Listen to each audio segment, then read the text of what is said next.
हाय दोस्तों, चलो आज फिर क्लास शुरू करते हैं। मैंने आपने यहाँ तक पढ़ लिया था, उसके आगे पढ़ते हैं। मुद्रांकन, मेरी आपकी नोट है मुद्रांकन। मुद्रांकन या मुद्राबंदी क्या होती है? एक मैं इसके बारे में मुझे पढ़ा है, पर बता देती हूँ, फिर आपको ये बता दूँगी। ये कोई सामान पेटी में एक जगह से दूसरी जगह में जाता है। जो उसका पेटी का मुँह होता है, जहाँ ताला लगता है, उस पर गीली मिट्टी पोत देते हैं। जब उसकी सूख जाती है तो इसी को मोहरबंदी कहते हैं। चलो अब इसको पढ़ लेते हैं। मोहरों का प्रयोग सामान से भरे उन डब्बों या थैलों को चिन्हित करने के लिए किया जाता होगा, जिन्हें एक जगह से दूसरी जगह भेजा जाता था। थैले को बंद करने के बाद उनके मुहने पर गीली मिट्टी पोत कर उन पर मोहर लगाई जाती थी। मोहर की छाप को मोहरबंदी कहते हैं। बोला था ना। अगर यह छाप टूटी हुई नहीं होती थी तो यह साबित होता कि इस सामान के साथ छेड़छाड़ी कोई नहीं हुई। अब सिंधु सभ्यता का अंत कैसे हुआ? इसका कोई कारण है कि ऐसे ही हो गया? इसके बारे में पढ़ते हैं। लगभग 3900 साल पहले एक बड़ा बदलाव देखने को मिला। अचानक लोगों ने इन नगरों को छोड़ दिया। लेखन, मोहर और बांटों का प्रयोग बंद हो गया। दूर दूर से कच्चे माल का आयात काफ़ी कम हो गया। मोहनजोदड़ो में सड़कों पर कचरे के ढेर बनने लगे। जल निकास प्रणाली नष्ट हो गई और सड़कों पर ही झुग्गीनुमा घर बनाए जाने लगे। ये बताया गया कारण एक। दूसरा, यह सब क्यों हुआ इसका कोई पता नहीं है। कुछ विद्वानों का कहना है कि नदियाँ सूख गई थी और अन्य का कहना है कि जंगलों का विनाश हो गया था। इसका कारण हो सकता है कि ईंटों पकाने के लिए ईंधन की जरूरत पड़ती थी। इसके अलावा मवेशियों के बड़े बड़े झुंडों को चारागाह और घास वाले मैदान समाप्त हो गए। इससे कोई फर्क नहीं पड़ता। देखो, जैसे चारागाह कोई करता भी है पशु, फिर मौसम की तरह वो उग ही आता है। जैसे देखिए बाढ़ के इलाके, ये अपने जॉन मार्शल उन्होंने कहा है शायद बाढ़ के कारण हो गया होगा। इलाकों में बाढ़ आ गई, लेकिन इन कारणों से यह स्पष्ट नहीं हो पाता कि सभी नगरों का अंत कैसे हो गया।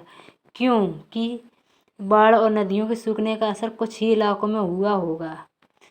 ऐसा लगता है कि शासकों का नियंत्रण समाप्त हो गया। ये सही होता है, क्योंकि जो अपने कोई शासक नहीं होगा वहाँ कोई किसी का नहीं मानेगा तो ऑटोमेटिक ही नष्ट हो जाएगा।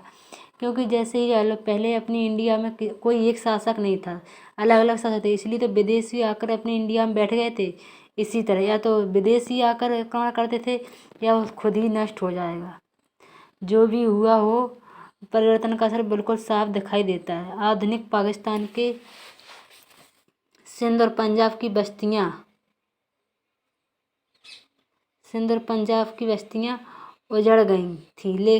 कई लोग पूर्व और दक्षिण के इलाकों में नई और छोटी बस्तियां जाकर बस गए। उन्हें 1400 साल पहले नगरों का उन्हें कहा गया वैदिक काल, अनंतर।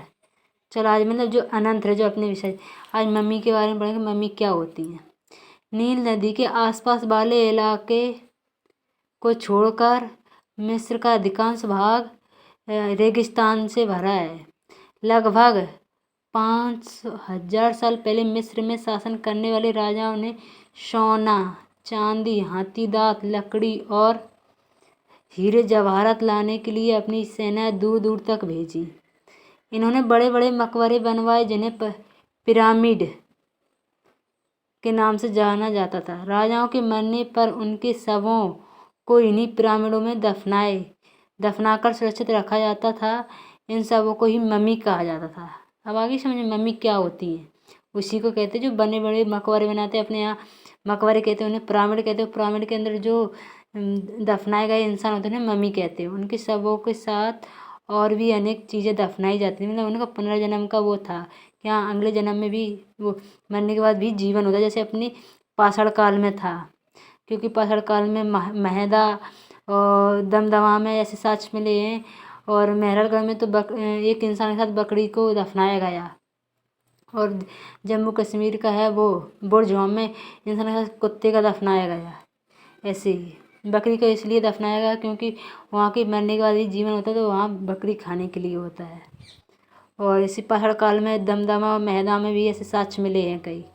पेय, वस्त्र, गहने, बर्तन, वाद्य यंत्र, हथियार, मतलब जो जो सामान होता है जरूरत का उस सब का, जानवर सामान, कभी कभी सबके साथ उनके सेवकों और सेविकाओं को भी दफनाया दिया जाता होगा। बताओ कितना बुरा था। जिसकी मौत है उसके मौत के बाद अनेक आम आदमी की भी जान जाती होगी।